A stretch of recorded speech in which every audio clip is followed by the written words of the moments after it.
আল্লাহ রাব্বুল আলামিন প্রথম আয়াতে বলেছেন আউযু বিল্লাহি মিনাশ শাইতানির রাজীম ক্বাদ আফলাহাল মুমিনুন ক্বাদ আফলাহাল মুমিনুন ঈমানদারগণ সফল হয়ে গেছে।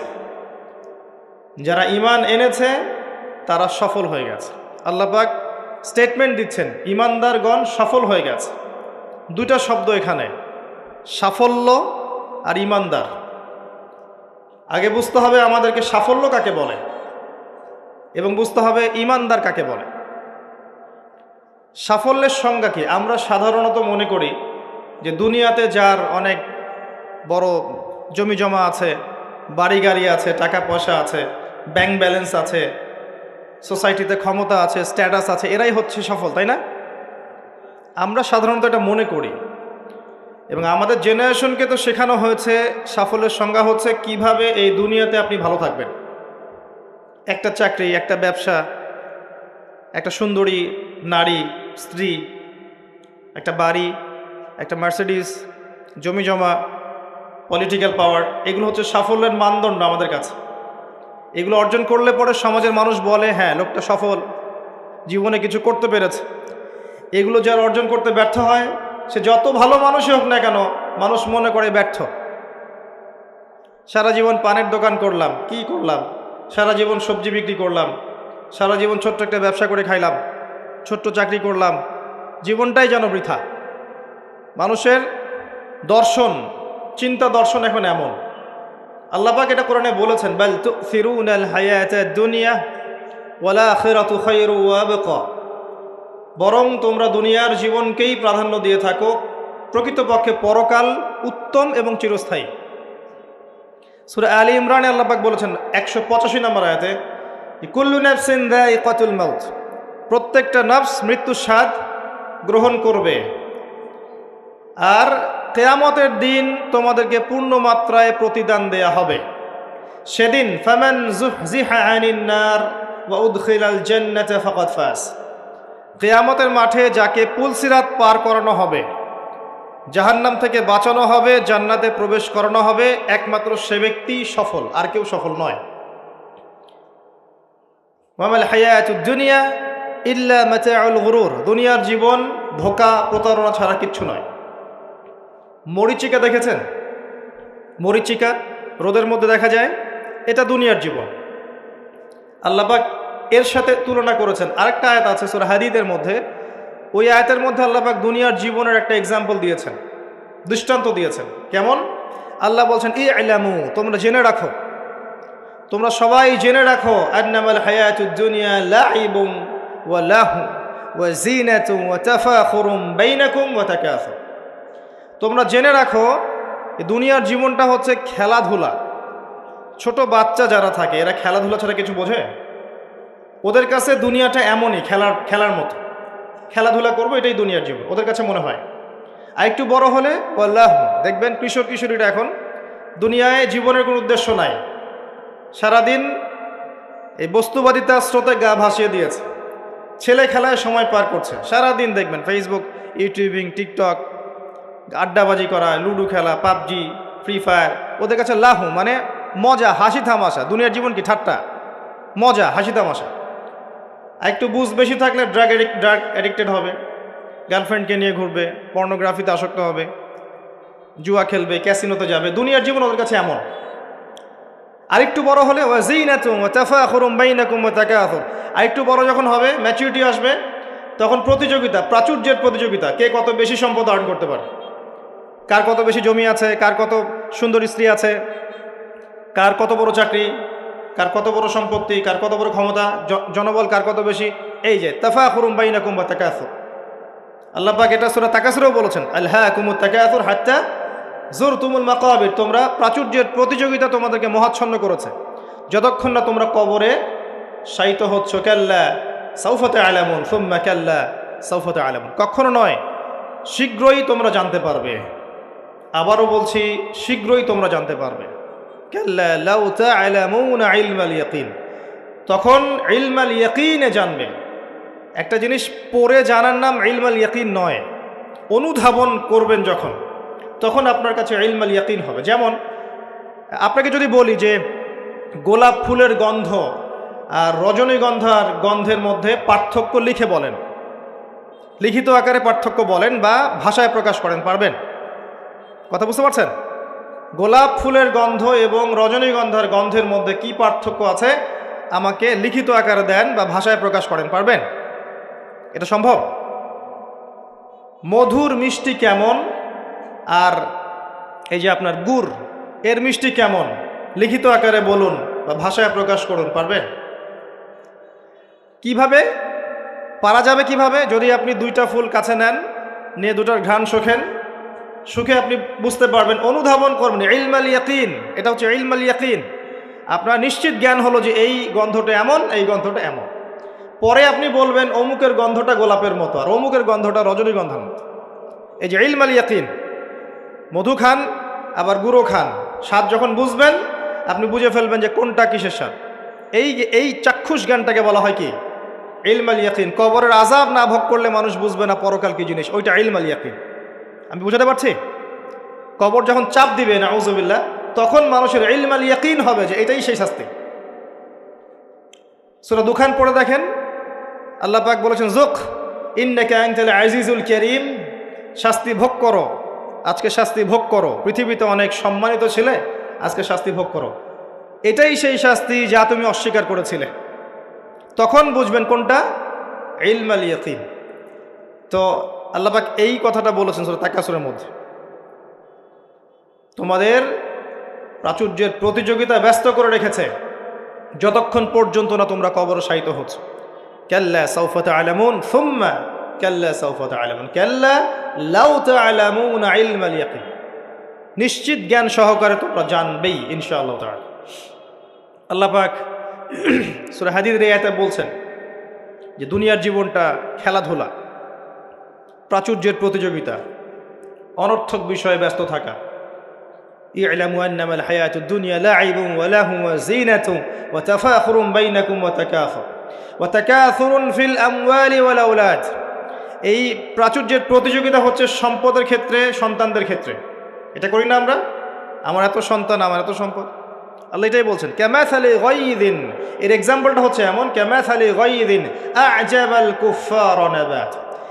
দুনিয়ার জীবনের উদাহরণ হচ্ছে এমন একটা বৃষ্টির মতো, ভালো করে বোঝেন, একটা বৃষ্টির মতো যে বৃষ্টিটা একটা মৃত জমিনে পড়লো, জমিনটা মৃত ছিল, এরপর জমিনটা সজীব হলো, হওয়ার পরে সেখানে ফসল ফলল, ফসলটা এক পর্যায়ে সবুজ হলো। কি হলো? সবুজ, শস্য শ্যামল হয়ে গেল। এরপরে এই ফসলটা হলুদ বর্ণ ধারণ করল। হলুদ বর্ণ ধারণ করে না শেষে? এরপর চাষি এটাকে কেটে ফেলল। এই যে বৃষ্টি পড়ল, মৃত জমিন জীবিত হলো, এই যেখানে বীজ দেয়া হলো, ফসল ফললো, ফসলটা সবুজ হলো, তখন চাকচিক্যময় চারপাশ, শস্য শ্যামল, সুজলা সুফলা, না? খুব ভালো লাগছে। এরপরে আবার দেখবেন ওইটা পিতবর্ণ ধারণ করবে, হলুদ হয়ে যাবে, চাষি ওটাকে কেটে ফেলবে। সুম্মা ইয়াকুনু ফাতারাহু মুসফাররান সুম্মা ইয়াকুনু হুতামা। এরপর এই যে ফসলটা কেটে ফেললেন, এটার খড়কুটা পড়ে থাকলো না, এটা দিয়ে আপনি জাল দিবেন, আগুন জ্বালাবেন, তাই না? রান্নার কাজে ব্যবহার করবেন। এই হলো দুনিয়ার জীবন। ওয়া ফিল আখিরাতি আযাবুন শাদীদ, আর পরকালের জীবনে স্থায়ী, এখানে আছে কঠিন শাস্তি, অথবা ওয়া মাগফিরাতুম মিনাল্লাহি ওয়া রিদওয়ান, অথবা থাকবে আল্লাহর মাগফিরাত মানে ক্ষমা এবং সন্তুষ্টি। ওই দুনিয়ার ওই ছোট্ট জীবনটাকে যারা আল্লাহর বিধান অনুযায়ী চালাতে পারবে, পরকালে ওদের শাস্তির কোনো ভয় নেই। লা খাউফুন আলাইহিম ওয়া লা হুম ইয়াহজানুন। এই জীবনটায় যারা তাকাসুর, ভোগবিলাস, লাহু এগুলোতে ব্যস্ত থাকবে, এদের পরকাল হবে আযাবুন শাদীদ, কঠিন শাস্তির। ওয়া মাল হায়াতুদ দুনিয়া ইল্লা মাতাউল গুরুর। এই হলো সূরা হাদীদের আয়াত। দুনিয়ার জীবন প্রতারণা ছাড়া কিচ্ছু নয়। অতএব তোমাদের করণীয় কি? তার পরের আয়াতে বলা আছে ওয়াসাবিকু ইলা মাগফিরাতিম মির রাব্বিকুম ওয়া জান্নাহ। অতএব তোমরা দুনিয়ার জীবনকে প্রাধান্য না দিয়ে পরকালের দিকে ফোকাস করো, তোমার রবের পথের দিকে ফোকাস করো। ছুটে চলো, তোমরা ছুটে চলো সেই জান্নাতের দিকে যার প্রশস্ততা আসমান এবং জমিনের সমান। ওয়াসাবিকু ইলা মাগফিরাতিম মির রাব্বিকুম ওয়া জান্নাহ আরদুহা কাআরদিস সামাই ওয়াল আরদ উইদ্দাত লিল্লাযিনা আমানু বিল্লাহি ওয়া রাসূলিহি। এটা প্রস্তুত করা হয়েছে কাদের জন্যে? যারা ঈমান এনেছে এবং তদনুযায়ী কি করেছে? আমল করেছে। আল্লাহর প্রতি ঈমান এনেছে রাসূলগণের প্রতি ঈমান এনেছে, তদনুযায়ী আমল করেছে, এই মুমিনদের জন্য জান্নাত প্রস্তুত করা আছে। আল্লাহ পাক এই সূরায় বলছেন কদ আফলাহাল মুমিনুন। কথা বুঝতে পারছেন এবার? সফল কারা হয়েছে? এই মুমিনরা। আর আফলাহার সংজ্ঞা আল্লাহ পাক দিয়ে দিলেন ফামান যুহজিহা আনিন নার ওয়া উদখিলাল জান্নাহ ফাকাদ ফাজ। পরকালে যে জান্নাতে যাবে, জাহান্নাম থেকে বাঁচবে, একমাত্র সেই ব্যক্তি সফল, আর কেউ সফল নয়। এখন কদ আফলাহাল মুমিনুন আয়াতের মধ্যে সাফল্যের সংজ্ঞা আপনি শিখে ফেললেন। দুনিয়ার জীবনের সাফল্য চিরস্থায়ী নয়, পরকালের সাফল্য চিরস্থায়ী। দুনিয়ার সবচেয়ে আরামে আয়েশে থাকা ব্যক্তিকে আল্লাহ পাক 1 সেকেন্ডের জন্য জাহান্নামে প্রবেশ করাবেন। হাদিস এসেছে, দুনিয়াতে আল্লাহ পাক যাকে সবচেয়ে বেশি নিয়ামত দিয়েছেন, one kind of Bill Gates. কথা বুঝতে পারছেন? ইমানদার ছিল না, কাফের ছিল, প্রচুর ধন সম্পদ আল্লাহ পাক দিয়েছেন। আল্লাহ পাক তাকে 1 মুহূর্তের জন্য জাহান্নামে ঢোকাবেন কিয়ামতের মাঠে, ঢুকিয়ে বের করবেন। বের করে বলবেন, দুনিয়াতে সুখে ছিলে? দুনিয়াতে কি সুখে ছিলে তুমি?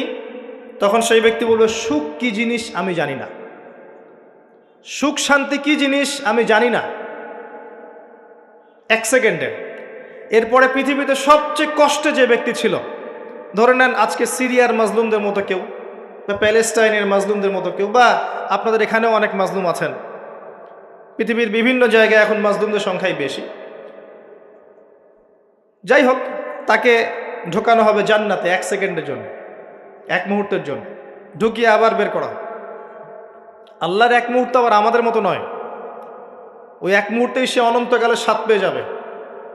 আল্লাহ পাকের 1 মুহূর্ত, তাতে অনন্তকালের স্বাদ সে পেয়ে যাবে ইনশাআল্লাহ।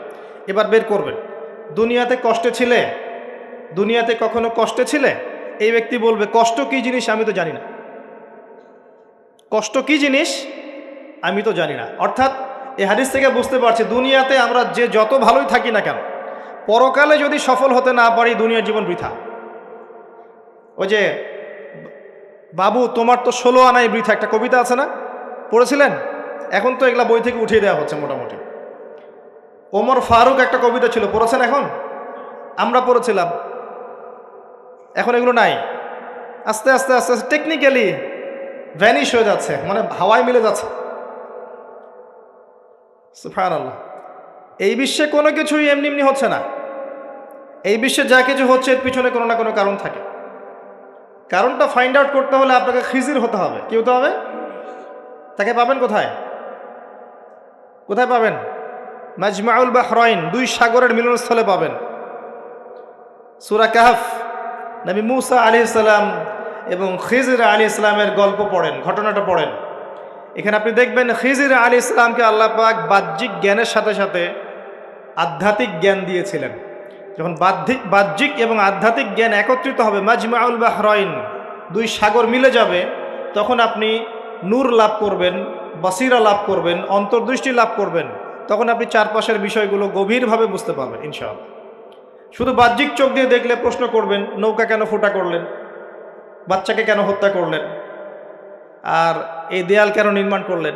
কারণ মুসা আলাইহিস সালাম বাইরের চোখ দিয়ে দেখছিলেন, আর খিজির আলাইহিস সালাম ভিতরের চোখ দিয়ে দেখছিলেন। ভিতরের চোখ তখনই খুলবে যখন এখানে আল্লাহর নূর আসবে। আর নূর পাবেন সূরা নূরের মধ্যে, বলে দিলাম। নূর কোথায় পাবেন? সূরা নূরের মধ্যে। আরও কিছু কাজ আছে নূর পাওয়ার, তার মধ্যে অন্যতম একটা হচ্ছে মনের মধ্য থেকে যাবতীয় হিংসা, গীবত, বিদ্বেষ, তোহমত, এই যে সমালোচনার অপসংস্কৃতি আর অহংকার, রিয়া দূর করে ফেলতে হবে। আর এগুলো চাইলেই দূর করা সম্ভব নয়, এগুলো চাইলেই দূর করা সম্ভব নয়। যাদের মনের মধ্যে এগুলো নাই তাদের সাথে ঘোরাফেরা করতে হয়। হ্যাঁ, যাদের মনের মধ্যে এগুলো নাই তাদের সাথে ঘোরাফেরা করলে, তাদের সাথে ওঠা বসা করলে, তাদের বইপত্র পড়লে, তাদের লেকচারগুলো শুনলে, তখন আপনার মধ্যে একটা তাসির হয়। শুধু দূর থেকে কথা শুনে বই পড়ে কিন্তু সব অর্জন হয় না। যদি তাই হতো তাহলে একটা কিতাব ধরিয়ে দিয়েই আল্লাহ পাক ক্ষান্ত হয়ে যেতেন। কিতাব নাজিল করেছে, পড়ে নাও বাসায় গিয়ে। নবী সাল্লাল্লাহু আলাইহি সাল্লাম যে সূরাগুলো নাজিল হয়েছে বলতেন, বাসায় গিয়ে পড়ে নাও, বাস হয়ে যাও। ব্যাপারটা কেমন ছিল? তিনি নিজে আমল করেছেন, সাহাবীদেরকে আমল করে দেখিয়েছেন, সাহাবায়ে কেরাম তার সংস্পর্শে থেকে ইসলাম শিখেছেন। এখন ডিফিকাল্ট সিচুয়েশন, আপনি যাবেন কোথায়, কার সংস্পর্শে যাবেন? অনেক ক্ষেত্রে এমনও দেখা যাবে যারা ইসলামের ধারক আর বাহক, তাদের ভিতরে ইসলাম নাই। বাহ্যিকভাবে মনে হবে ইসলামের ধারক বাহক, ভিতরে নিজেরই ইসলাম নাই। তো খুব ডিফিকাল্ট। এই জন্য আল্লাহর কাছে দোয়া করতে হবে, আল্লাহ আমাদেরকে উপযুক্ত আলেম, উপযুক্ত ওলামায়ে কেরাম, উপযুক্ত ওস্তাদ, উপযুক্ত মাশায়েখ এগুলো দান করেন। তারপরে আল্লাহ পাক ইনশাল্লাহ দান করবেন ইনশাআল্লাহ আযজা ওয়া জাল। যাই হোক, পয়েন্ট একটা শিখলাম, দুনিয়ার জীবন চূড়ান্ত না। দুনিয়ার জীবনের সবচেয়ে সুখী ব্যক্তিও জাহান্নামে গেলে বলবে সুখ কী জিনিস আমি জানি নাই। আর দুনিয়ার সবচেয়ে কষ্টে থাকা ব্যক্তি জান্নাতে গেলে বলবে দুঃখ কী জিনিস আমি জানি না। মানুষ দোয়া করলে কয়েকটা জিনিস হয়। মানুষ দোয়া করলে রিজিক যদি হালাল হয়, আকীদায় যদি শিরিক না থাকে, আমলে যদি বেদাত না থাকে, দোয়া করলে দোয়া কবুল হয়ে যাবে ইনশাআল্লাহ। দোয়া করলে দোয়া ডাইরেক্ট কবুল হয়, অথবা আল্লাহ পাক এই দোয়ার বিনিময়ে তার ভবিষ্যতের কিছু বিপদ আপদ ছড়িয়ে দেন। মনে করেন আপনি দোয়া করেছেন, অনেক দোয়া করেছেন, ইনস্ট্যান্ট আপনি রেজাল্ট পান নাই, তা আপনি জানেনই না এই দোয়ার বদৌলতে আপনার আগামীর বিপদ আল্লাহ কাটিয়ে দিয়েছে। এটা আল্লাহ জানেন, আপনি জানেন। অথবা কি হতে পারে, অথবা কিয়ামতের মাঠে এই বিনিময় দেওয়ার জন্য আল্লাহ পাক প্রতিদান রেখে দিবেন নিজের কাছে। এবং আমরা অনেকেই কিয়ামতের মাঠে উঠব, উঠে আল্লাহ পাক আমাদেরকে দেখাবেন, আমল নামা দেখাবেন এবং বলবেন অমুক দিন তুমি এই দোয়া করেছিলে, আমি এই দোয়াটা ওই সময় দেইনি, তোমার জন্য জমা রেখেছি, আজকে সেই দোয়ার বিনিময় তোমাকে দান করব। ওই দিন মানুষ বলবে, আমরা বলবো যে কাশ দুনিয়াতে আমার কোনো দোয়াই যদি কবুল না হতো। কথা বুঝতে পারছেন? দুনিয়াতে যদি আমার কোনো দোয়াই কবুল না হতো, আজকে সব প্রতিদান পেতাম। একজন অসুস্থ ব্যক্তি যার দুনিয়াতে প্রচুর রোগ ছিল, কিয়ামতের মাঠে যখন দেখবে যে এগুলোর প্রতিদান কত হাজার হাজার নেকি সে পাচ্ছে, তখন সে বলবে দুনিয়ার পুরো জীবনটাই যদি অসুস্থ থাকতাম কতই না ভালো। আমি বুঝাতে যাচ্ছি, এরকম অনেক হাদিস আছে, বলতে গেলে রাত শেষ হয়ে যাবে, যে দুনিয়ার জীবনটার মূল্য আল্লাহর কাছে খুব বেশি নয়, একটা মাছির পাখার সমানও নয়। যদি হতো তাহলে কোনো কাফের মুশরিককে আল্লাহ পাক এক ঢোক পানি খেতে দিতেন না। আর আজকে আমাদের চিন্তা চেতনা সমস্ত বিষয় দুনিয়া কেন্দ্রিক। আমাদের পড়াশোনার উদ্দেশ্য দুনিয়া, ব্যবসার উদ্দেশ্য দুনিয়া, চাকরির উদ্দেশ্য দুনিয়া, আমাদের সামাজিক কাজগুলোর উদ্দেশ্য দুনিয়া, সব কিছুই দুনিয়া কেন্দ্রিক। আর আমরা সবাই মনে করছি দুনিয়াই দুনিয়া, এরপরে আর কিছু নাই। মনে রাখবেন, যে ব্যক্তি দুনিয়ার জন্য দুনিয়া করে, শুধু দুনিয়ার জন্যই দুনিয়া করে, সে দুনিয়া পরকাল দুটোই হারাবে। আর যে ব্যক্তি পরকালের জন্য দুনিয়া করবে, সে ইহকাল পরকাল দুটোই পাবে ইনশাআল্লাহ। কথা বুঝতে পারছেন? যে ব্যক্তি দুনিয়ার জন্যই দুনিয়া করবে, সে দুনিয়া আখিরাত দুটোই হারাবে। দুনিয়ার জন্য যদি আমি দিনের কাজও করি তাও হারাবো। কথা বুঝতে পারেন নাই? দুনিয়ার স্বার্থে যদি আমি দিনের কাজ করি, ইসলামকে নিয়ে দুনিয়ার স্বার্থ অর্জন করতে চাই, তাহলে দুনিয়া আখিরাত দুটোই হারাবো। আর যদি পরকালে আল্লাহ সন্তুষ্টি পাওয়ার জন্য আমি দুনিয়া করি, আল্লাহ পাক পরকাল দুনিয়া দুটোই দিবেন ইনশাআল্লাহ। আল্লাহ পাক আমাদেরকে বোঝার তৌফিক দান করুন, আমিন। আশা করি আমরা সাফল্যের সংজ্ঞাটা বুঝতে পেরেছি। কারা সফল হবে? মুমিনরা। এবার আসেন, মুমিন কারা? সহজ কথায় বলছি, যারা 6টা বিষয় বিশ্বাস করে। কয়টা? 6টা পিলারে যারা বিশ্বাস করে। 1 নাম্বার, মুহাম্মদ সাল্লাল্লাহু আলাইহি ওয়াসাল্লামকে জিজ্ঞেস করা হয়েছিল না, ইয়া মুহাম্মদ সাল্লাল্লাহু আলাইহি ওয়াসাল্লাম আখবিরনি আনিল ঈমান, আমাকে ঈমান সম্পর্কে বলুন। মনে আছে হাদিসটা? হাদিসে জিবরিল, মিশকাতের 2 নম্বর হাদিস মেবি, জি। আর মুসলিম শরীফের 9 নম্বর হাদিস। জিবরাইল আলাইহিস সালাম মানুষের বেশ ধরে নবী সাল্লাল্লাহু আলাইহি ওয়াসাল্লামের কাছে এসেছিলেন, তার হাঁটুর সাথে হাঁটু লাগিয়ে বসেছেন, বসে 4টা প্রশ্ন করেছিলেন। ইসলাম কাকে বলে, ঈমান কাকে বলে, ইহসান কাকে বলে, এবং কিয়ামত কবে হবে। নবীজি বলেছিলেন কিয়ামত কবে হবে এই বিষয়ে প্রশ্নকারী উত্তরদাতার জ্ঞান সমান। তখন তিনি আবার প্রশ্ন করেছিলেন, তাহলে আলামত কিছু বলে দিন। এর উপর বিস্তারিত আমার খুতবা আছে, শুনে নেবেন, ইউটিউবে আছে। তো এর মধ্যে একটা প্রশ্ন ছিল ঈমান কাকে বলে।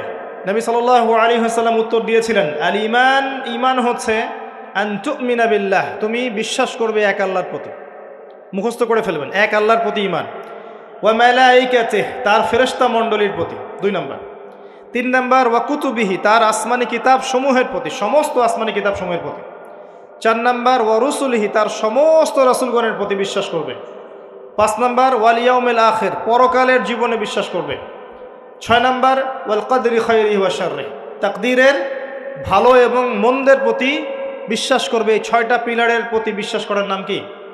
ঈমান। বলেন তো আমার সাথে, 1 নম্বর আল্লাহর প্রতি, 2 নম্বর ফেরেশতা মণ্ডলীর প্রতি, 3 নম্বর আসমানি কিতাব সমূহের প্রতি, 4 নম্বর নবী রাসূলগণের প্রতি, 5 নম্বর পরকালের জীবনের প্রতি, 6 নম্বর কি? ভাগ্যের ভালো মন্দের প্রতি। এখন মজার ব্যাপার হচ্ছে এই 6টার কোনোটাই চোখে দেখা যায় না। কথা বুঝতে পারছেন? এই 6টার কোনোটাই আপনি চোখে দেখতে পারবেন না। আল্লাহ দেখেছেন, মালায়েকা ফেরেশতা দেখেছেন, আসমানি কিতাব সমূহ, আগের আসমানি কিতাবগুলো দেখেছেন। আমি তো বারবার একটা কথা বলি লেকচারে, যে অনেক মুসলিম তো কোরআনও দেখেনি। এমন মুসলিম নাই? আছে, অবশ্যই আছে, দিন দিন ওদের সংখ্যা বাড়ছে। হ্যাঁ, কেমব্রিজ, অক্সফোর্ড, হার্ভার্ড থেকে পড়ে আসছে, কোরআন দেখেনি।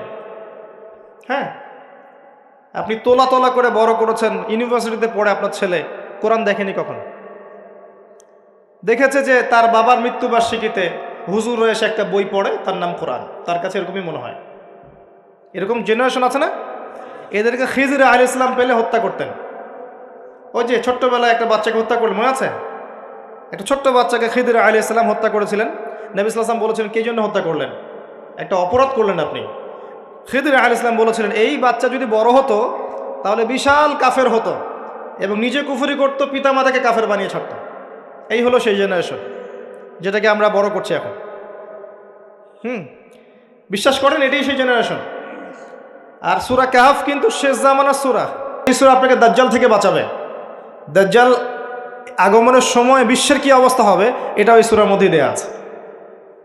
এটাকে আপনাকে বুঝতে হবে গভীরভাবে। যাই হোক, আসেন, আসমানি কিতাব সমূহ আমরা কিন্তু দেখিনি, কোরআন আমরা দেখেছি। নবী রাসূলগণ কোন নবীকে দেখেছেন? এমনকি আমরা কি আমাদের নবীকেও দেখেছি? দেখিনি। ওয়াল ইয়াউমিল আখির, পরকালকে দেখেছেন? পরকালের কিছুই দেখিনি আমরা। দেখেছি? আমরা শুনেছি কবরে আযাব হয়, দেখেছেন কখনো? কবর চাপা দিবে, দেখেছেন?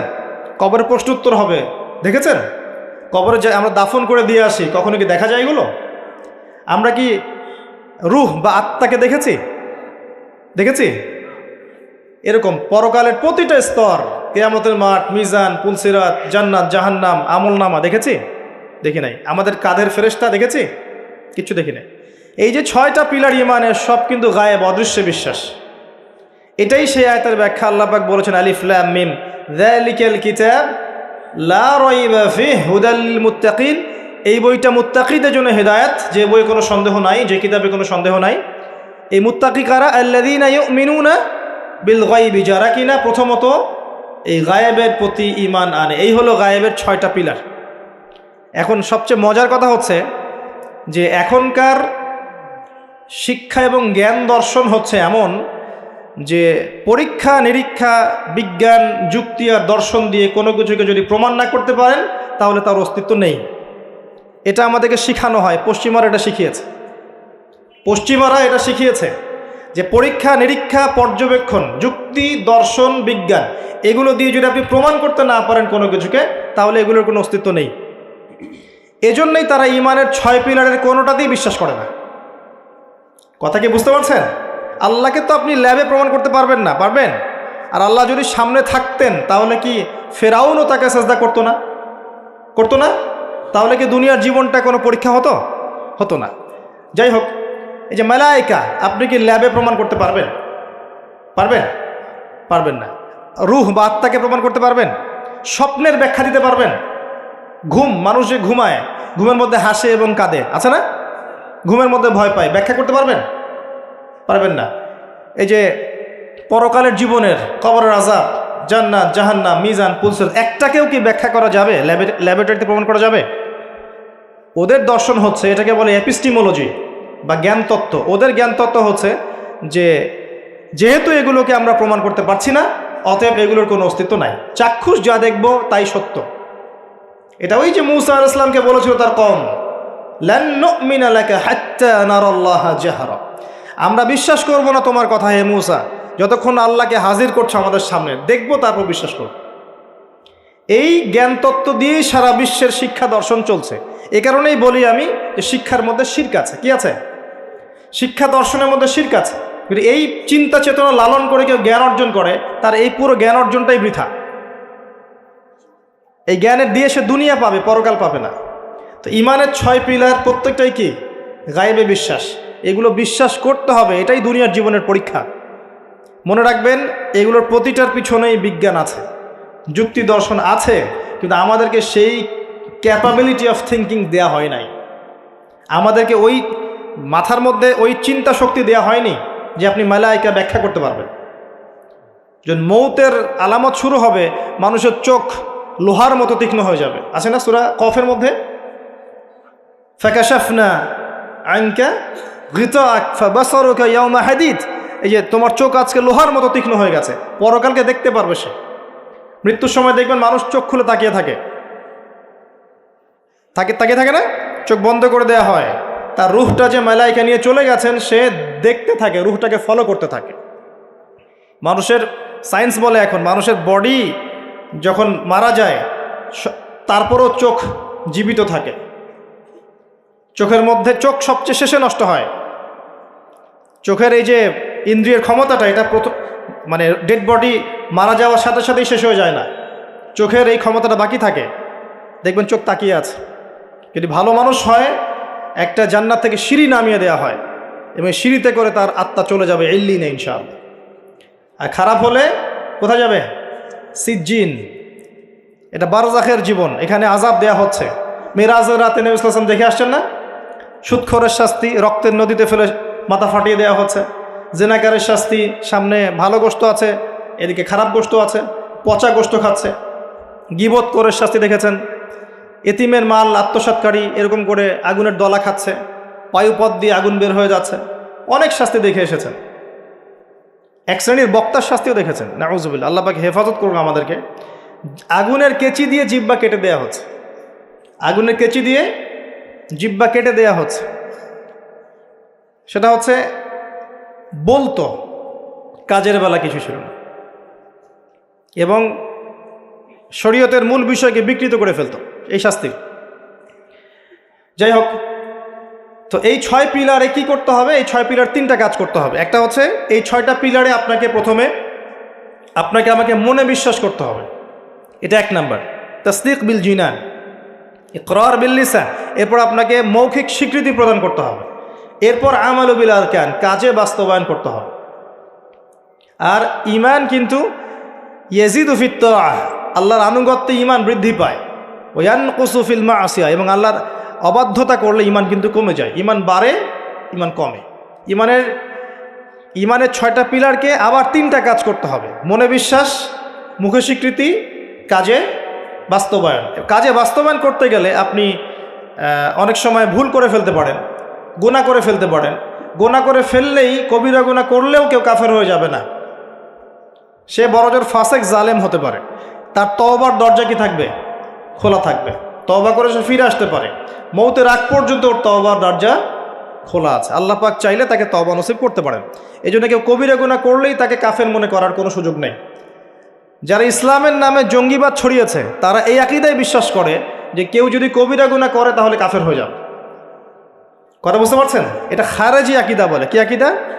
খারেজি আকীদা। এরা বিশ্বাস করে কেউ কবিরা গুনাহ করলেই কাফের হয়ে যায়, অতএব ওকে মারা হালাল, ওর রক্ত হালাল, ওর সম্পদ হালাল। এই কারণে দেখবেন মুসলিম কান্ট্রিগুলোর মধ্যে এই যে মুসলিম থেকে হত্যা করা হচ্ছে, হত্যা মুসলিম থেকে করা হচ্ছে, নাম দেওয়া হচ্ছে জিহাদ। এটা আমেরিকার এবং ইসরায়েলের এজেন্ডা ছিল, এর বেশি কিছু না। খুব সতর্ক, যুব সমাজ খুব সতর্ক থাকবেন। মানে কিছু মানুষের গরম গরম লেকচারে পথভ্রষ্ট হয়ে যায় না। এত সহজেই একজন মুসলিম কাফের হয়ে যায় না। কবিরা গুনাহ করলেই কোনো মুসলিম ব্যক্তি কাফের হয়ে যায় না। সে বড়জোর ফাসেক জালেম হতে পারবে, তার তওবার দরজা বন্ধ হয়ে যায় না, বরং খোলা থাকবে। মৌত পর্যন্ত সময় আছে তার তওবা করে ফিরে আসে। খুব সাবধান। এই জায়গায় সেই সমস্যা যেটা আপনারা ধরতে পারবেন না। এটা এই সমস্যাগুলো পলিটিশিয়ান ধরতে পারবে না, কিন্তু এটা হচ্ছে জ্ঞানতাত্ত্বিক সমস্যা, ধর্মতাত্ত্বিক সমস্যা। এখানে এই ব্যাখ্যা দিয়ে যুবকদের মাথা ওয়াশ করা হয়েছে। খুব সাবধান। এখানে আল্লাহ পাক বলছেন কদ আফলাহাল মুমিনুন, এইভাবে যারা ঈমান নিয়ে আসবে তারা সফল। তাহলে ঈমানের বিষয়টা আমরা বুঝলাম যে আমরা শৈথিল্যবাদীও হব না, চরমপন্থীও হব না।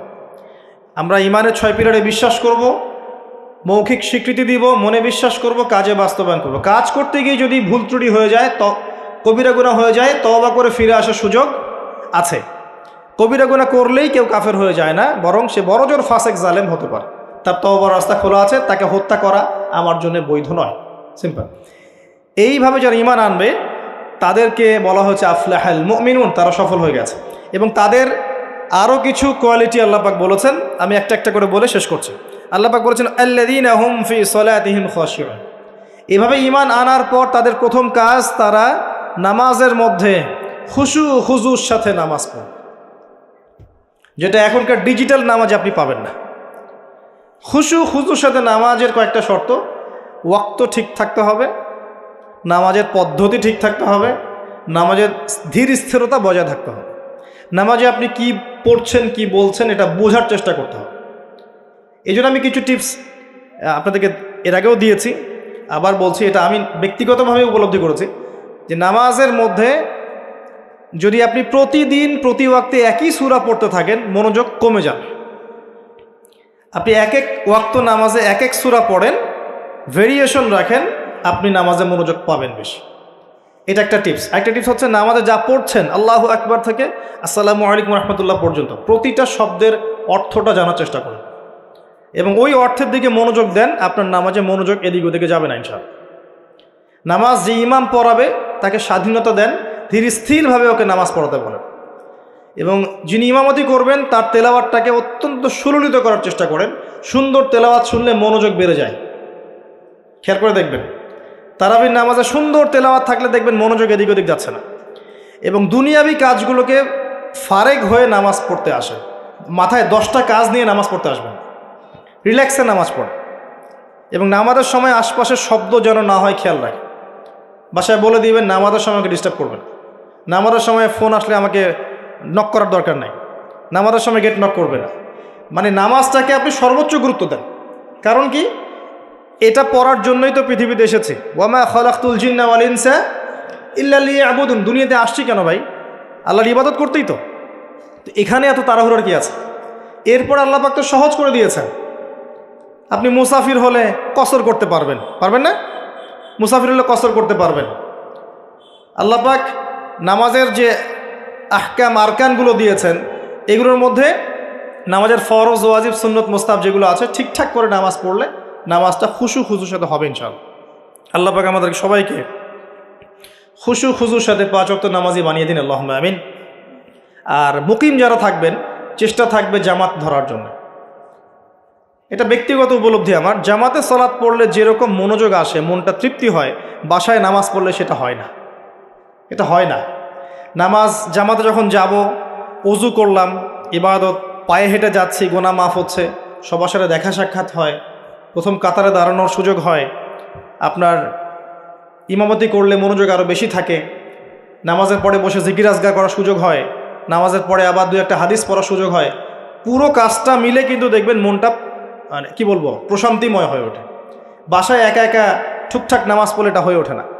তবে কিছু নামাজ বাসায় পড়তে নবীজি বলেছেন, এতে করে বাসায় রহমত বরকত নাজিল হবে। অনেকে প্রশ্ন করে, স্বামী স্ত্রী কি একসাথে নামাজ পড়তে পারবে? স্বামী স্ত্রী একসাথে সিনেমা দেখতে পারবে, নামাজ পড়তে পারবেন নাকি? এগুলো প্রশ্ন করে। স্বামী স্ত্রী কি একসাথে নামাজ পড়তে পারবে? নামাজ পড়েন না বলেই তো এই সমস্যা। স্বামী স্ত্রী একসাথে মাঝে মাঝে নামাজ পড়বে, মাঝে মাঝে নফল নামাজ পড়বেন একসাথে। এতে করে দেখবেন মহব্বত বাড়ছে, পরিবারের শান্তি বাড়ছে। স্বামী স্ত্রী একসাথে সারা দুনিয়া ঘুরে বেড়ায়, বেপর্দা হয়ে ফেসবুকে ছবি দেয়, এগুলো করতে পারবে, নামাজ পড়তে পারবে? জিজ্ঞাসা করছে, একজন প্রশ্ন করছে। আল্লাহ পাক বোঝার তৌফিক দান করুন, বোধশক্তি দান করুন।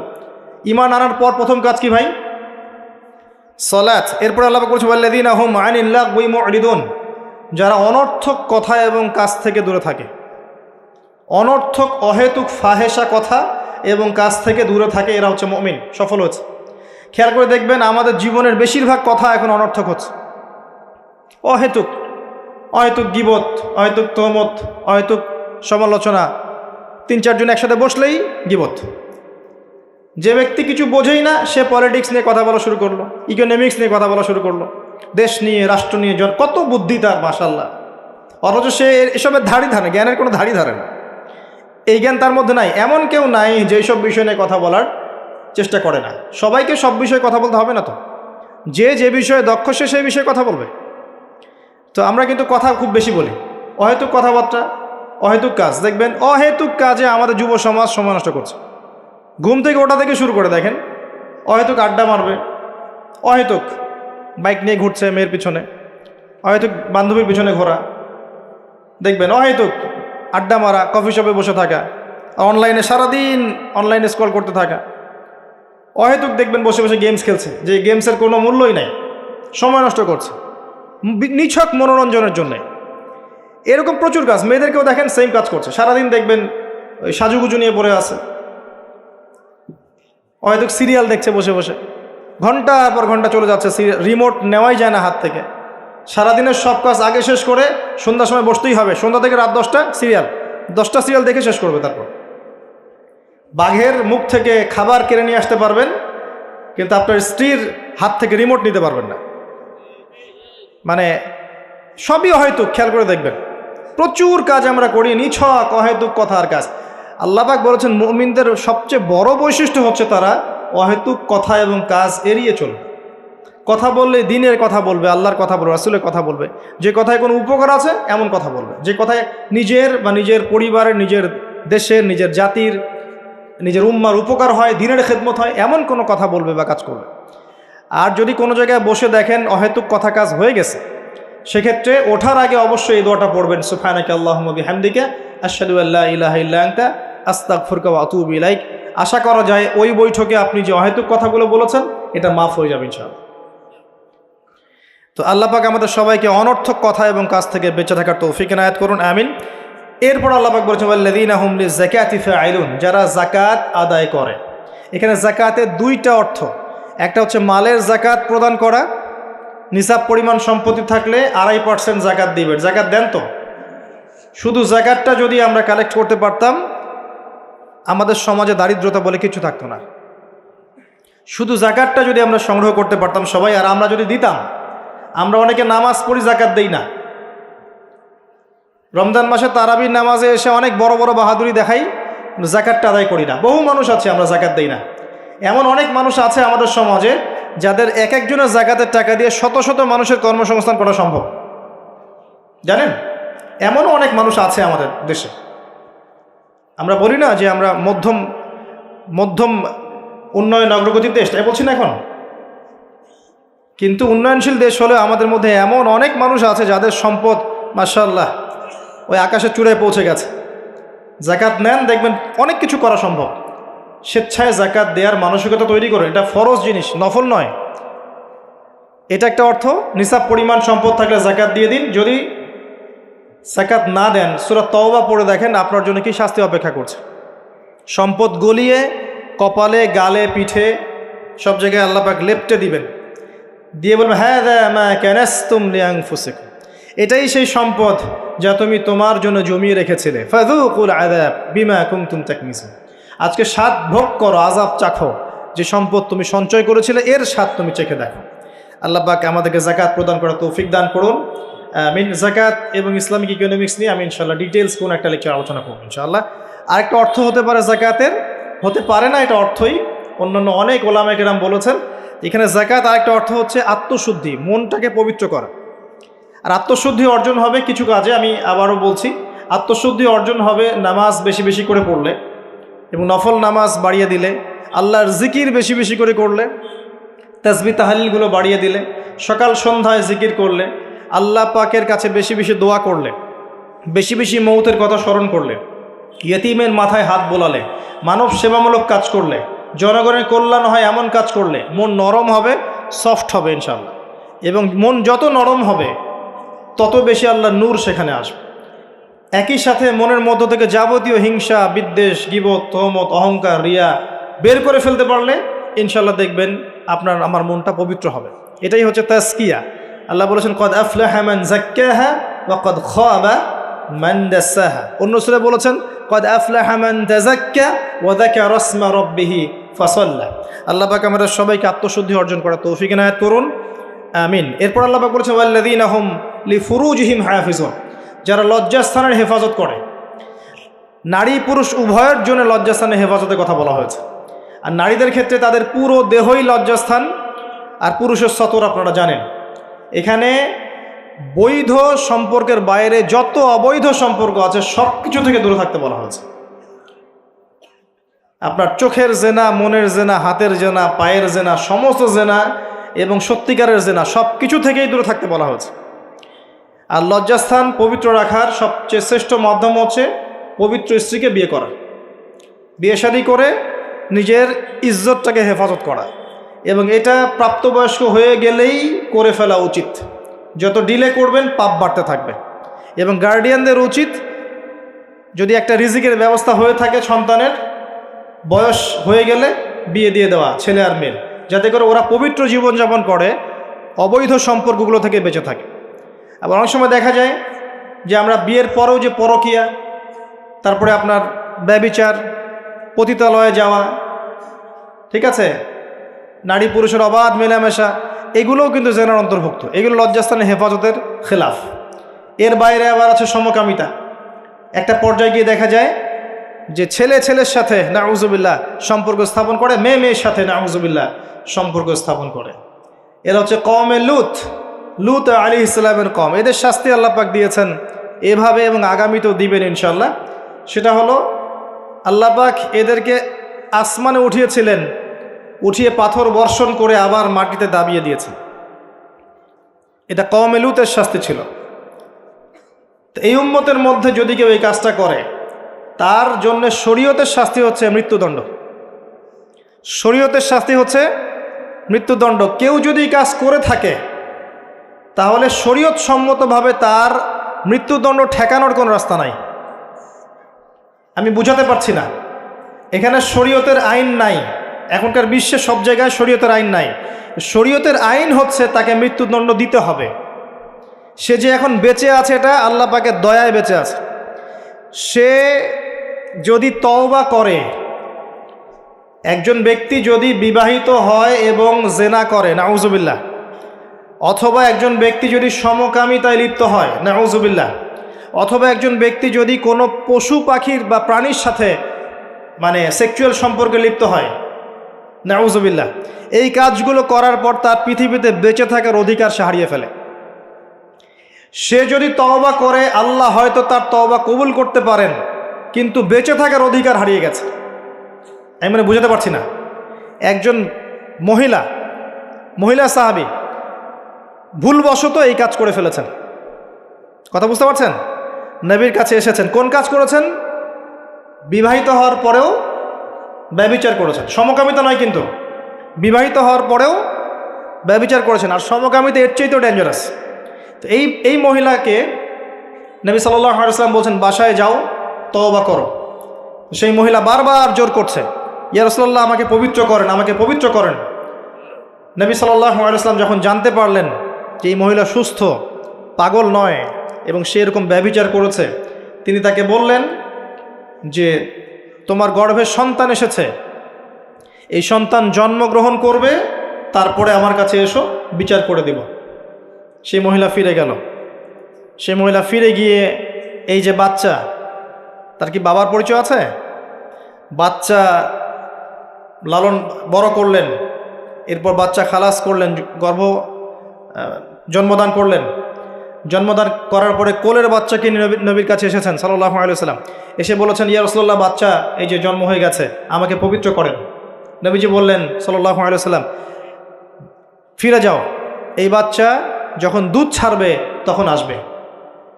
2 বছরের মধ্যে এই বাচ্চা দুধ ছেড়ে দিল, শক্ত খাবার খেতে শিখল। এবার সেই মহিলা আবার এসেছে, এসে বলছে, ইয়া রাসূলুল্লাহ সাল্লাল্লাহু আলাইহি ওয়াসাল্লাম, আমাকে পবিত্র করেন।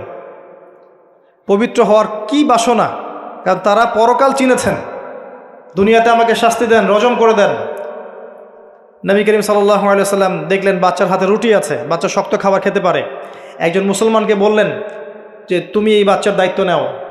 এবার অন্য সাহাবীদেরকে নবীজি বললেন এই মহিলাকে নিয়ে যাও, দূরে নিয়ে যাও, নিয়ে গিয়ে তাকে এই যে কোমর পর্যন্ত মাটিতে পুঁতে ফেলো এবং চারপাশ থেকে তোমরা সবাই রজম করে হত্যা করো।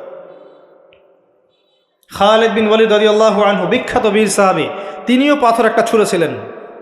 তার পাথর ছোড়ার পরে মহিলার গায়ে লেগে রক্ত বের হয়ে, ফিনকি দিয়ে রক্ত বের হয়ে তার কাপড় এসে পড়েছে। আর খালিদ বিন ওয়ালিদ রাদিয়াল্লাহু আনহু বলছেন একটা বাজে কথা বলেছিলেন, মুখ দিয়ে একটা বাজে মন্তব্য করে ফেলেছিলেন যে ছি ছি ছি ছি, তোমার রক্ত আমার গায়ে লাগলো। কথা বুঝতে পারছেন না? ছি, তোমার রক্ত আমার গায়ে লাগলো। এই কথা শুনে নবী সাল্লাল্লাহু আলাইহি ওয়াসাল্লাম বলেছেন, হে খালিদ, গুনাহ করার পর এই মহিলা যত তওবা করেছে, এই সমস্ত তওবাগুলোকে যদি একত্রিত করে আল্লাহ পাক মদিনাবাসীর মধ্যে বন্টন করে দেন, তারপরেও এই মহিলার সমান হবে না। এই মহিলা এখন জান্নাতে আছে। আমি আপনাকে বুঝাতে পারি নাই যে তার তওবা আল্লাহ কবুল করেছেন, তার তওবাকে প্রশংসিত করেছেন, কিন্তু তার রজম কিন্তু কার্যকর করা হয়েছে। বিবাহিত হওয়ার পরেও যারা এরকম ব্যভিচারের সম্পর্কে আছেন, বেঁচে থাকার অধিকার হারিয়ে ফেলেছেন। আর যারা সমকামিতায় আছে, এরা তো আরও আগে হারিয়ে ফেলেছে। এদেরকে জনসমক্ষে মৃত্যুদণ্ড দেওয়ার কাজ ইসলামের শরীয়ত মোতাবেক। তো এই বিধান এখন নাই, আপনাকে কেউ এটা করবে না। আল্লাহর কাছে তওবা করেন নীরবে নিভৃতে, আল্লাহ পাক আশা করা যায় গুনাহ মাফ করে দিবেন ইনশাআল্লাহ তাআলা। কিন্তু পৃথিবীতে বেঁচে থাকার অধিকার মানুষ হারিয়ে ফেলে কিছু আমল করলে, এটা সেই আমল। আল্লাহ পাক এই সূরায় বলেছেন লজ্জাস্থানের হেফাজত করতে এবং পবিত্র স্ত্রীদের কাছে ব্যতীত অন্য কোথাও গিয়ে যেন আমরা সম্পর্কে লিপ্ত না হই। আল্লাহ পাক আমাদের সবাইকে পবিত্র থাকার তৌফিক এনায়েত করুন, আমিন। আর দুটা কথা বলে আল্লাহ পাক শেষ করেছেন এই প্রথম দিকের আয়াতগুলো। আল্লাহ পাক বলেছেন ওয়াল্লাযীনা হুম লিআমানাতিহিম ওয়া আহদিহিম রাউন। মুমিন তারা যারা আমানত রক্ষা করে এবং ওয়াদা রক্ষা করে। আমানত আর ওয়াদা, কিয়ামতের আলামত, কিয়ামত কবে হবে সাহাবীরা জিজ্ঞাসা করছেন। নবীজি বলছেন যখন আমানতের খেয়ানত করা হবে। সাহাবীরা বলছেন আমানতের খেয়ানত কিভাবে হবে? নবী সাল্লাল্লাহু আলাইহি ওয়াসাল্লাম বলছেন যখন অনুপযুক্ত ব্যক্তিকে দায়িত্ব প্রদান করা হবে বিভিন্ন সেক্টরে, তখন বুঝে নেবে এটাই সেই যুগ। ফান্তাজির সাআ, কিয়ামতের অপেক্ষা করতে থাকো।